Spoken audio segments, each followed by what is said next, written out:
Audiobook Club with Steve Phillips and Matthew Layton. On this episode of Audiobook Club, the grand old Duke of York was once a very naughty boy. Andrew quickly grew into the classic spoiled brat. Aware of his high rank from an early age, arrogant and overbearing, he would order staff about and, according to one member of staff, be a bloody nuisance. Even the Queen described him as a bit of a handful. He was fond of practical jokes, hiding knives and forks when a footman was laying the table, tying the shoelaces of sentries, teasing his grandmother, and reputedly an Anglican bishop at Balmoral as well, with a whoopee cushion, putting itching powder into his mother's bed, turning the aerial at Buckingham Palace so she could not watch the racing at Sandown, and putting washing up liquid in the palace pool. A valuable silver tray was used as a toboggan for sliding down palace stairs, and he would pedal furiously up and down the long red-carpeted corridors on his tricycle. Almost from the beginning, he felt a strong sense of entitlement, with fawning staff, lavish homes, chauffeured cars, and showed himself to be willful, exuberant, gregarious, undisciplined, and aggressive, and possessed of a limited attention span. Evelyn Muir Bell, who worked at Windsor between 1973 and 1995, remembered him as the most troublesome royal. A tiresome little shit. Audiobook Club with Steve Phillips and Matthew Layton. Hello and welcome to Audiobook Club, the podcast about audiobooks that loves Pizza Express and sweats like a pig. Matt. Hi, Matt.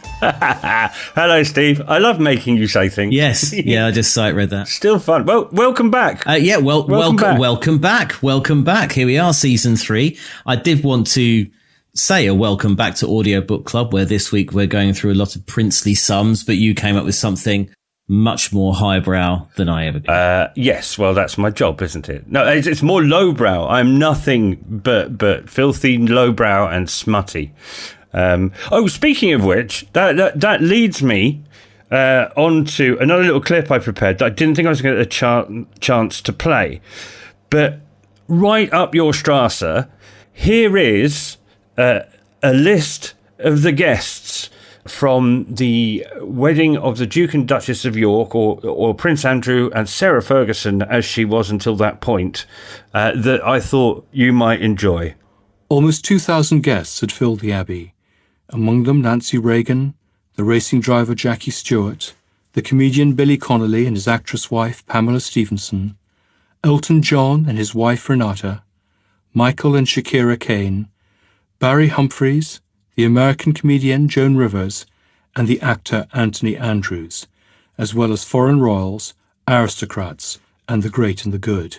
How's that? For Elton John and his wife Renata. That dates it, doesn't it? That's going back a little bit, isn't it? Well, you may have noticed, dear listener, that this week we're casting an ear over entitled The Rise and Fall of the House of York by Andrew Lownie, narrated by the author. Came out a couple of weeks ago as we record. It's a stonking 11 hours and 40 minutes and published by William Collins.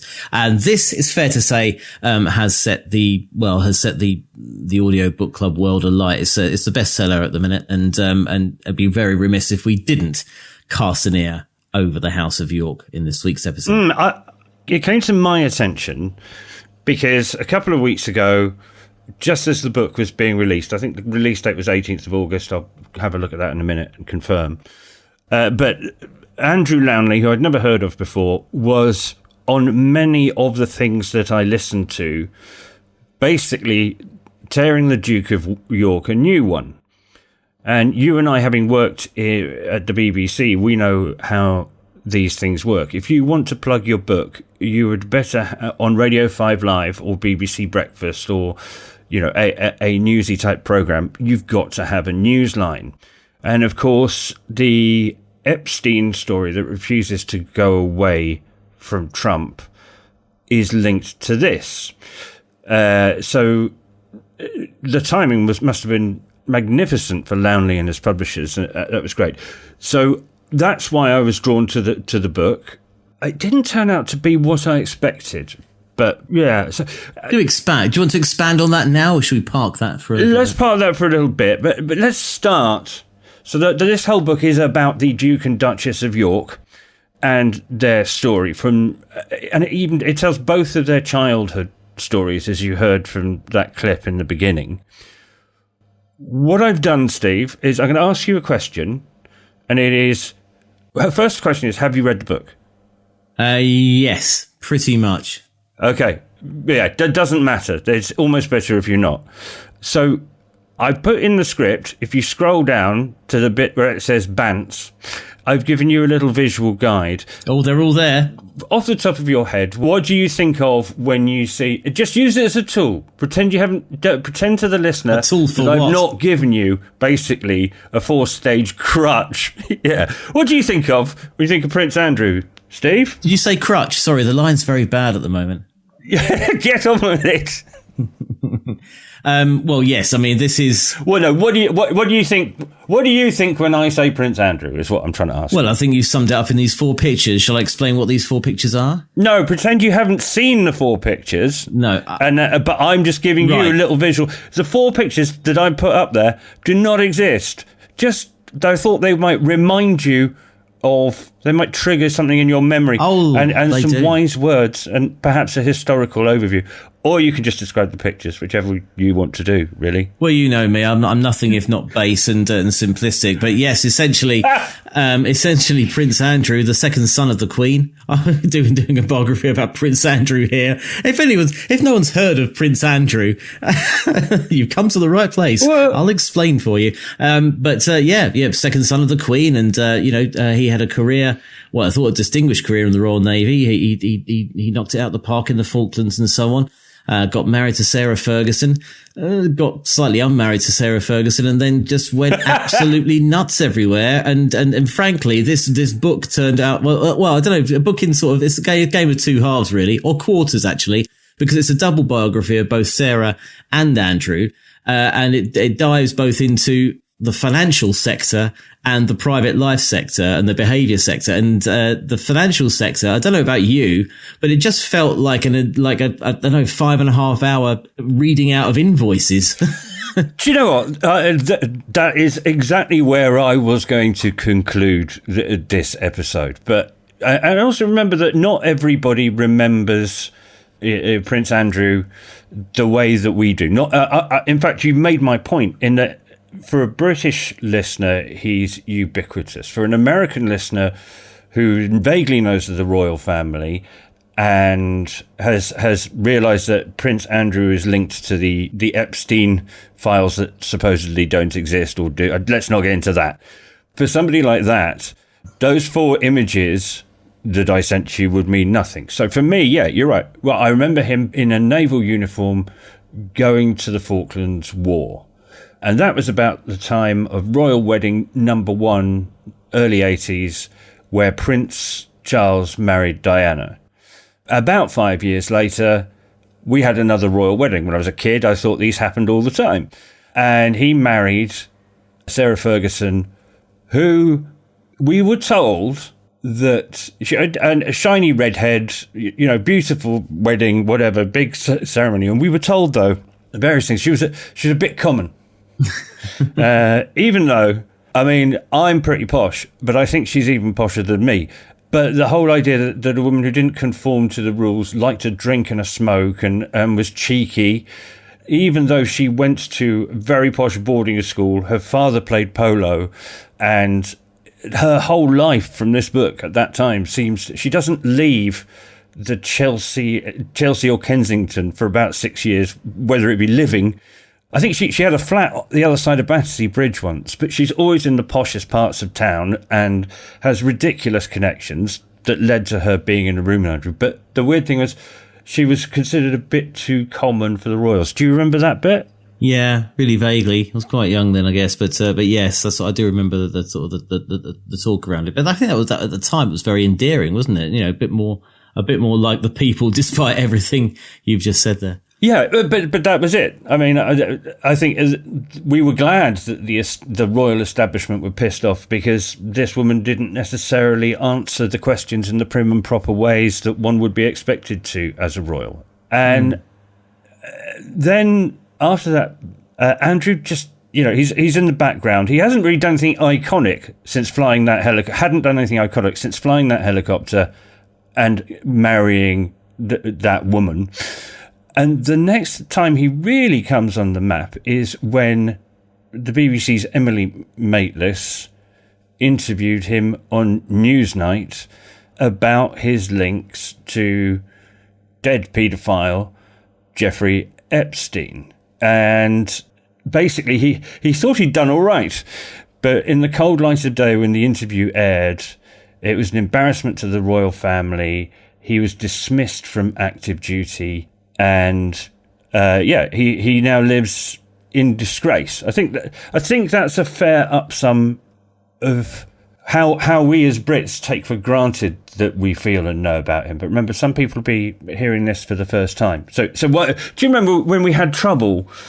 I tried to get people's opinions when I was living in Australia on the book Colditz, and nobody knew what Colditz was. So I think those very iconic moments are something that we take for granted, if you see what I mean. Yeah. That we know. Yeah. I mean, these 4 pictures you've popped up on here, Navy, marriage, the infamous photo that sparked all this stuff, and the interview, the Newsnight interview. Really, in terms of the public eye, you didn't often see him being interviewed, but a lot of the royals are like that. The interesting thing about this is the very first sort of royal biography that we have reviewed. No, and incorrect. Apart from the David Mitchell one, the Unruly. No. Oh my God! It turns out we're royalists. No, we did the Duke of Edinburgh's one by Giles Brandreth just after he died, and there are bits in this where the same story is being told from a different perspective. And the thing that got me in this book, Andrew Lownie, there is journalistic rigor. But you and I have been through journalism training. So he asked for contributions from 3,000 people, according to the preface of the book. He managed to speak to 300 of them. I'm not sure that I agree with the quality of some of his data. But the key moment for me was when he said, and in an open carriage behind the bride and groom on the way to the wedding in 1986, the father of the groom and the stepmother of the bride travelled together, possibly the first time they'd been together since they had an affair in 1959. Wow. I missed that bit. Yeah, you're good. I'm glad your reaction to that is the same as mine, because you and I know you can't say, if you leave out the allegedly or there was rumoured to and just go, they had an affair in 1959... even if Brandreth knew that at the time he wrote his Duke of Edinburgh book, and we recommend it, you can listen back to that episode if you like, audiobooksclub.net. We know you need 2 independent verifiable sources before you say something as confidently as that. And that's the interesting thing, right? He's been doing the media rounds pretty heavily, this author, and I don't think anyone's questioned him on it from the interviews I've heard. I had him on the News Agents podcast, for example, where actually, they really kind of kick the tires, as it were, on his, on the veracity of some of the stuff there, and how can you prove this and how can you prove that? But no one's really brought up that line at all. Well, you know what? I'll tell you why. As confirmed when we had Jenny Draper on the show, her book Mavericks, she said it was really nice on social media afterwards. She said it was really nice to go on a program where someone had actually read my book. And the difference is, Steve, we actually read the books. Yeah, but you definitely do. Sometimes I run out of road, but you definitely do, mate. Well, that's because you have. I don't know how you do this, by the way. You do this 3 or 4 times. Like, I read it. Yeah, I read it twice. I was like thinking, it was like 14 hours long. Where did you get that? Because I have no other life. I claim I'm retired, but I'm actually unemployed. And that's dedicated to the books. And that's how we are number 42 in the top 100 UK book podcast. Yeah, I saw the rating. I'm not happy about that. What happened there? Well, we haven't been around for a little while. It's probably it. They tend to go on long sabbaticals in between seasons. They lose their mojo. Layton has gone off for another one of his spiritual treks, microdosing mushrooms and wandering around the desert again. He'll be back in about September. It's my right as an Australian man to go walk about. Absolutely right, mate. Till the water bill arrives. Quite right. Yeah. 3-step process? Yeah, 3-step process. Because we started talking about the author, and I think the author is going to be... I've got a lot to say about him. I think you, from what you said earlier, you have too, and I think it's the same thing. Yeah, indeed. I mean, yeah. Do you want to give us a lowdown on Lownie? I don't. It's been quite different. He said his surname pronounced. He's got one of those surnames that you can pronounce very wrongly or very correctly. Yeah. Is it Lownie or Loney? Yes. You've said that now, and you made me worried. But I listened to him loads of times, and I think he said Andrew Lownie. That's in the back of my head. Anyway, I will go through and reinsert the correct pronunciation if I make a mistake. That'll be a tight edit. Yep. Yeah. Okay. So we're going to do your 3-step process where, first of all, we talk about the author, because the book wouldn't be there if it weren't for the author. Then we talk about the book and what we think of that in a conventional book review kind of way. And then, of course, because we are evangelists for the audiobook, we talk about the performance, the delivery, the production of the audiobook and whether it contributes to the experience or takes away from it. So, the author is Andrew Lownie. He was born in November in 1961 in Kenya. He was brought up in Bermuda, it says. Even though he was brought up in Bermuda, he also somehow managed to go to Westminster School and studied at Magdalen College, Cambridge. He got his doctorate. It's strange how this happens, isn't it? Because basically, when the average kid, when growing up, you tend to live in the same catchment area as the school. Yeah. And except if you're, I guess, of a certain background. Well, hold on. What are we looking here? We're looking at... So there's Bermuda. Kenya and Bermuda. They're not oil, are they? They're just corruption. And triangle. So he has written a number of books, none of which I have encountered before. The topics of said books include Stalin's Englishman, Guy Burgess, the Mountbattens, Their Lives and Loves, and then a book about the Duchess and Duke of Windsor, which is about how they got exiled. This is interesting to me. Lownie also wrote a literary guide to Edinburgh and has edited several volumes of John Buchan's works. I'd like to do... John Buchan is the man who wrote 39 Steps and was kind of one of the inspirations for James Bond. So he now lives in London, near Westminster Abbey, apparently. So, yeah, I mean, he is 64 years old. He sounds posh. He comes from quite a posh background, and he's an academic. He's got a doctorate, which I think was basically just him do what's it called? What's the word I'm thinking of, Steve? Moonlighting. He was moonlighting. He strangely, his doctoral thesis had the same name as his 2016 book.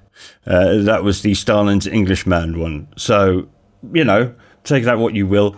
He's also chairman of basically the organisation, the Honourable Company of Biographers.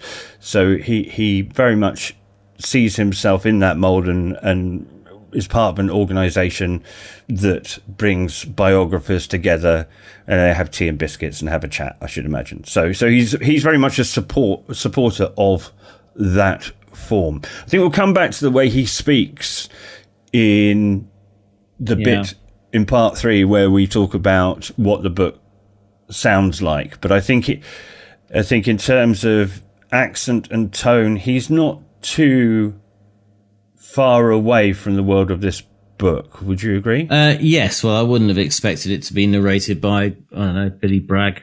This one. No. Or indeed Steve Phillips.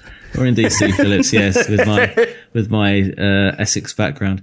Okay, then. Well, do you want me to do the blurb section? I love it. Okay, here we go. Then. Right. Can we? No. Can we give it a bit more build-up? Because this is the only reason that all of the listeners to the number 42 best book podcast in the UK tune in for the dulcet, mellifluous tones of Steve Phillips as he reads us the blurb from the back of the book. That's 30 seconds our listeners aren't going to get back, mate. I also appreciate the intention behind it. Very, very, very kind of you indeed. Get on with it! Okay. Makes Prince Harry's spare look positively restrained, says Sunday Times. Daily Express, a jaw-dropping account of arrogance, financial incontinence, greed, and indeed entitlement. And BBC News, this searing biography of Prince Andrew crackles with scandals. The first joint biography of the Duke and Duchess of York, and the first full biography of either of them by renowned royal biographer and literary agent Andrew Lownie. Drawing on 4 years of research, numerous FOI requests and interviews with over 100 people who have never spoken before, the book traces the lives of the Queen's second son and his ex-wife through their childhoods, courtship, marriage, divorce, careers, and royal and charitable activities. Still living in the same house, they claim to be the happiest divorced couple in the world. The book investigates the reality of their relationship and their love lives. It charts Andrew's record in the Falklands, his business activities, and reveals details of how the couple have been able financially to sustain their extravagant lifestyles. It also recounts the full story of the Yorks' links with Jeffrey Epstein.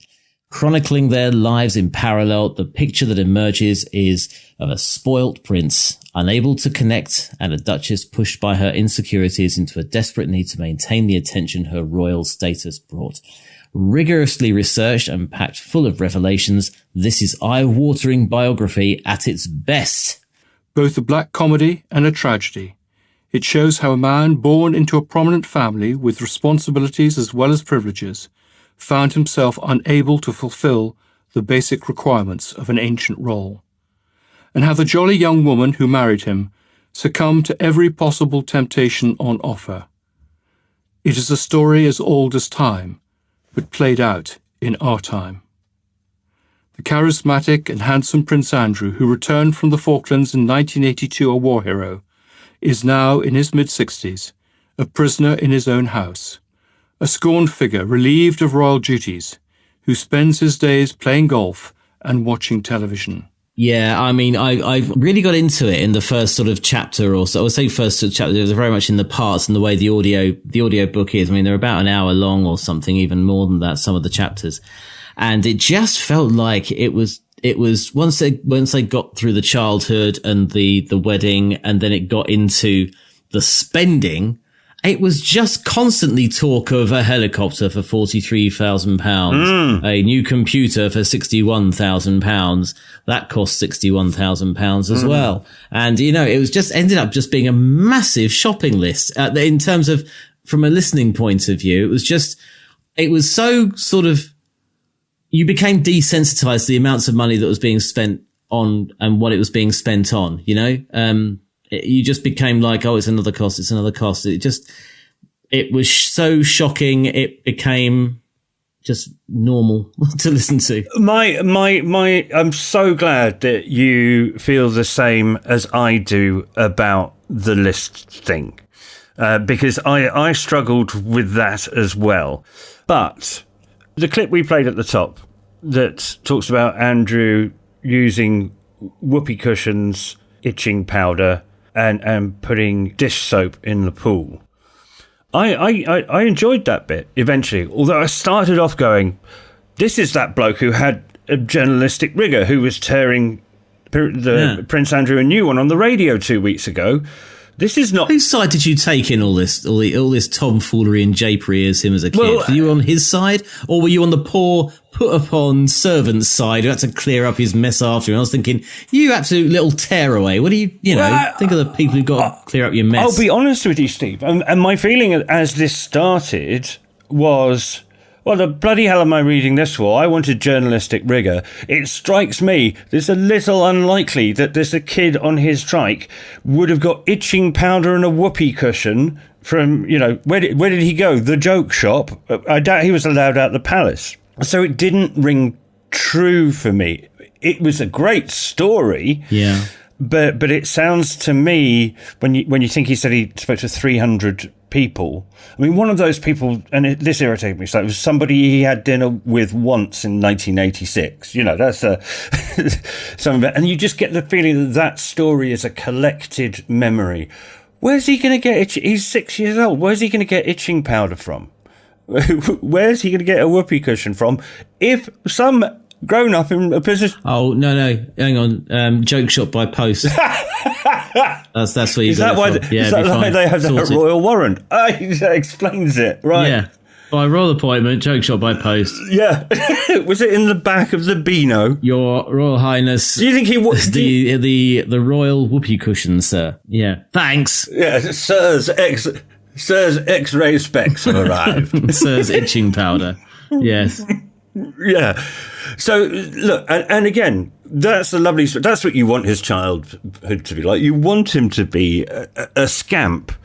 So, and again, as someone who's had kids myself, as a parent, you don't get much choice as to what they come out like. And also, it fits with the image where he, his siblings, Anne and Charles. He's in contrast to them, and perhaps portraying him in that light is easier because the other two are broadly seen as a bit more goody-goody. So he's someone different. And I thought, well, this is clearly confected out of some people's look, he might have done either the itching powder or the whoopee cushion while riding down the halls on his tricycle and tobogganing on a precious silver tray. But I doubt he did all of them, and it sounds like a story told by. It sounds like a fairy tale, doesn't it? So at that point, I was going, "Well, this isn't the book I signed up for," and then gradually I started enjoying it as he grew up and he got into his bachelor years, and when we were introduced to Sarah Ferguson and her family, I started going, this is a lovely story about fully rounded human beings, and I'm not sure whether I like them or not. Give me more of this. And at that point, it switches back, and as you say, becomes somebody reading a number of lists. I had that towards the end of the book, and you're really getting to the kind of the meat of it, the disgrace, him being, his social media accounts being deleted, his, the royal website being rewritten and all the rest of it. And then it went into, I think he actually said finance. He just announced the word finance. And I was like, it's just business deed. Which if you're into that stuff, then that's your bit, isn't it? That's, you'd be really into that stuff. But I guess I'm just not. But, it just became another sort of just long list of figures and just bad stuff happening and, cover ups and all the rest of it.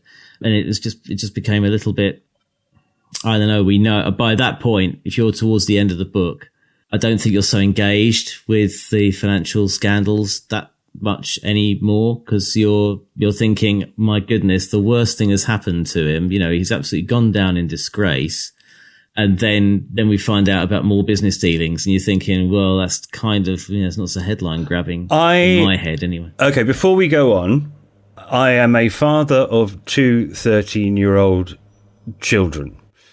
And part of the reason that he has fallen apart is because it is alleged that convicted paedophile Jeffrey Epstein paid a 17-year-old to have sex with Prince Andrew.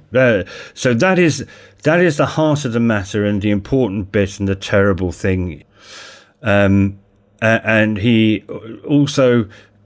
almost in trouble as much for the terrible cover-up and the way they've made films about what a disaster his interview with Emily Maitlis was. But before I go on, I want to emphasize that I do not take lightly the notion of 17-year-old children, be they of legal age depending on jurisdiction, but being paid to give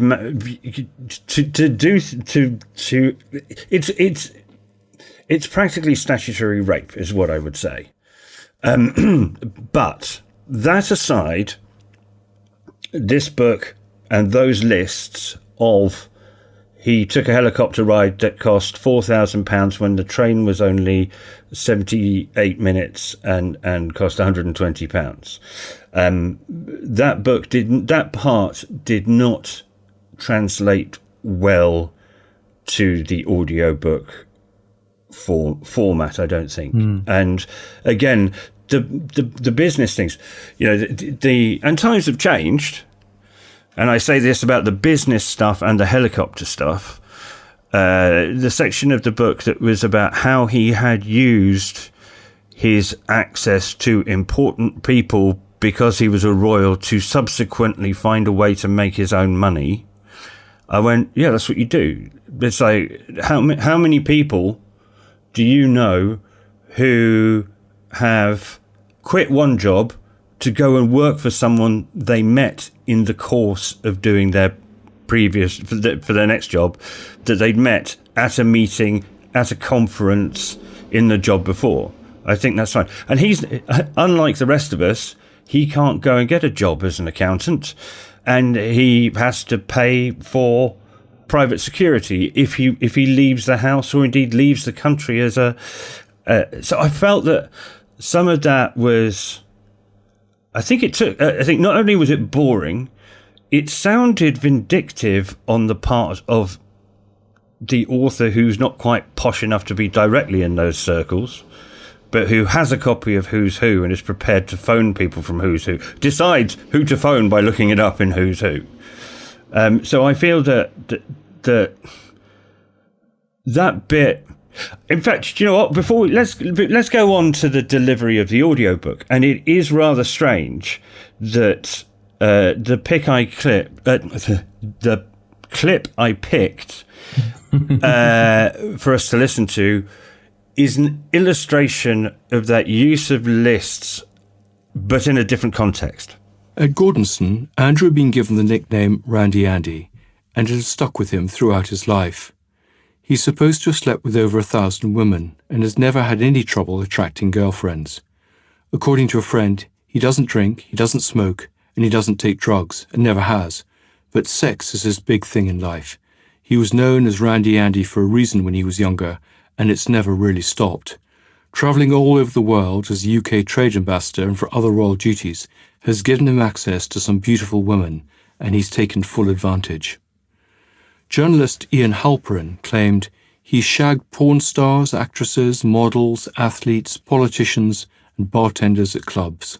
There's even a long-standing rumour that he was having an affair with one of his household staff members when he was still married to Sarah Ferguson, the Duchess of York. Among the women whose names have been linked to his are Cabina Baudet Wellman, whose mother was supposedly one of Prince Philip's lovers, the former supermodel Christina Estrada, the American socialite Cornelia Guest, the CNN anchor Felicia Taylor, Michael Caine's daughter Nikki, the Macedonian pianist, model and actress in Mission Impossible Maya Dokish, the skincare entrepreneur Amanda Cronin, the fashion designers Alexandra Weston and Amanda Wakely, and the fashion entrepreneur Maxine Hargreaves Adams. Can you imagine? So one other person's been mentioned twice in this, and that's, Michael Caine and his wife Shakira were at the wedding. And then, can you imagine? You've bought them a lovely hostess trolley, and how does he pay you back? Yeah. That's it'd be great to have Michael Caine on the podcast to see what he thought about that. I don't think that'd be our first question. He did. No. I'm very proud owner of. Apparently, Michael Caine, with his time in the south of France, likes to sit back in a linen suit, have a large whiskey, and listen to chill out music. So this was discovered by an enterprising record company, and I own the CD of Michael Caine selected chill out tracks. Oh, fantastic! It's called Caned. Caned. Oh, is it really called Caned? It's really called Caned. Yep. Oh, that's class. You know what? He's right up there with Christopher Lee when he's uncovered to be a massive metalhead and released a metal album. I don't remember that. That's fantastic. Oh yeah, Charlemagne. Yeah, I'll send you that. I did frighten Christopher Lee once when I was working at GLR, but that's another story for another day. coming back to... You frightened... Hang on. Whoa. You frightened Christopher Lee. Yes. Wow. The iconic face of Hammer Films. He came in for interview when I was working as a broadcast assistant at GLR right at the beginning. So this is back in this time in 1998 or something like that. And he was pretty old even then. And I walked him into what effectively... Well, you worked in that building. You know, between the two studios, there is the green room / bits where the producers sit and talk. Yeah. He came in there, sat him down. He started quoting a Pushkin poem in Russian out of nowhere for some reason. Wow. And the great thing was that at the time, and I couldn't do it now, I knew what the next line was in Russian. So I just said it to him. Freaked the shit out of him. You weren't expecting... Boom, motherfucker. Oh, wow. Wow. He wasn't expecting that. Oh, I bet he wasn't. Oh, man. All these stories, they'll keep these little gems sometimes surface, don't they? Now, the narration. Yes. Were you impressed with the narration? Let's re-establish this. Yes. I think he's the right person to have written the book. And, you know, for us here at Audiobookclub, the yellow sticker that says read by the author is not always a positive. But in this case, I feel that he had the right voice for the job. I would describe him as a competent narrator. And that is, it was mainly competent. But my feeling, and I may need to go back and listen to the book again, and I think I might at some point on a train journey where I want to nod off, I might put it on again. I really loved the bits that were at the beginning that were history that we remember. Yes. Written by an adult who was an adult at the time I was a child about adults who were adults when we were children. And perhaps you and I didn't necessarily have the insight we would have now watching them get married or Selena. I watched Selena Scott interviewing him and their supposed flirtation that made headlines in the papers at the time. Absolute damp squib. Nothing that absolutely entirely sexless.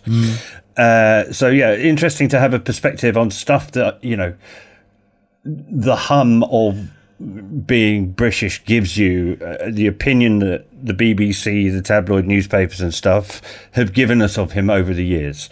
I loved that beginning bit. I loved, you know, little bits like the guest list to the royal wedding, stuff like that. I liked the stories of him at Gordonston not attending all the classes, but going up to the top of the cliff with his protection officer and shooting cans off a brick wall. I loved that, and it painted a really interesting picture of it and made it like a fairy tale. It made it a compelling listen. But we lost all of that because he had to put the journalistic integrity stuff in. And when you listen to that list that we've just played of people he'd shagged, you'll notice he stumbles over a couple of the names. Yeah. And my theory is, and it's just a mad theory, Steve, so forgive me. The feeling I got from this book is I loved the beginning and then got bored by the end, partly because the reading of lists, and I think the energy of the narrator. It would not surprise me if the publisher sent him to the studio and a senior producer was there at the time to help them get underway. And then later in the book, the senior producer said, "Oh, you're all right. You've got this. This will be fine. We'll leave junior tape button pressing person in charge and you go and sit in the screen." Because there wasn't... There are bits, even in that small clip, where if I were producing, I would ask them to, and I'm not good enough to be an audiobook producer, as we've previously discussed on this channel. But there are bits where I'd have gone, no, hold on, let's do that properly. Let's try and put a bit of energy into it.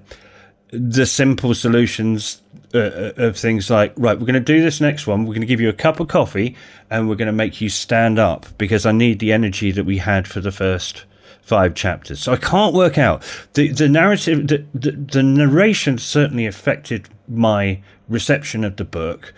I'm just trying to work out, was it the fact that the subject matter got bored, or that he lost energy, or is it a combination of the two? For me, it sounded like just someone giving some very, very bad news over the course of 11 hours in one tone, just very solemnly, just declaring the facts. That was it.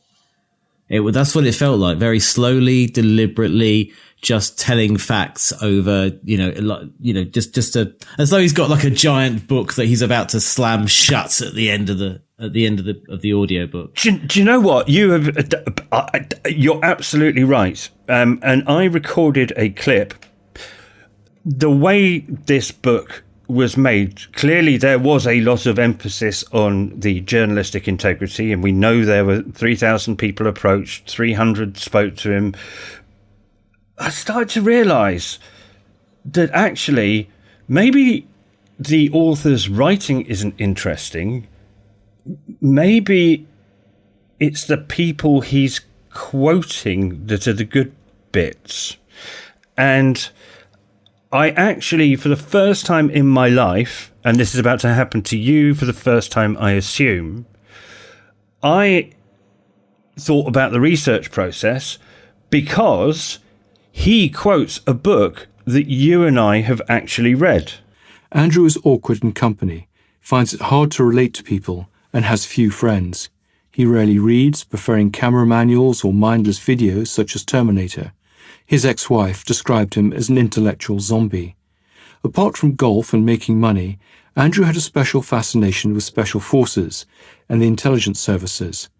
Author Ben McIntyre writes of how the Duke, at the height of the 1980 Iranian embassy siege... Oh yes, of course, the siege. ...ordered his protection officer to contact Siege Police Commander John Dello, saying he would like to visit for lunch. According to McIntyre, the last thing Dello needed at this delicate moment was a princeling and his entourage in the building standing around asking questions and eating sandwiches. The young royal wished to be where the action was, and he was used to getting what he wanted. The request was refused. So it's just really weird. And this is just a thing that's freaked me out totally is, oh yeah, I've read that book. And the idea that I have read a book that is a source for somebody who's setting out to create something of, academic and journalistic integrity. It's like, no, mate, I've read that book. I know exactly what you've done there. You've searched Control and F, Andrew, copy, and indeed paste. Yes. So we reviewed The Siege, didn't we? Yeah, we did. We did, didn't we? We did. We've reviewed 2 Ben McIntyre books on this programme. And you know what? That also made me realise that's who I wish had written this book. Yeah. At the end, it gets really scrappy. Yeah. And once he's gone beyond the financial stuff, the integrity stuff, and the Epstein stuff, suddenly we find ourselves getting a list of quotes from other people that are describing him, and they don't match, they form no cohesive narrative, and they contradict each other. Mm. And I just go, oh no, sorry, I want Ben McIntyre to do this. Yeah, I mean, well, Ben McIntyre, any of his books, he really just brings this stuff to life. But I don't know. I don't think he'd do this sort of stuff, to be fair. I think he really brings sort of extraordinary events and periods of life really to life, yeah.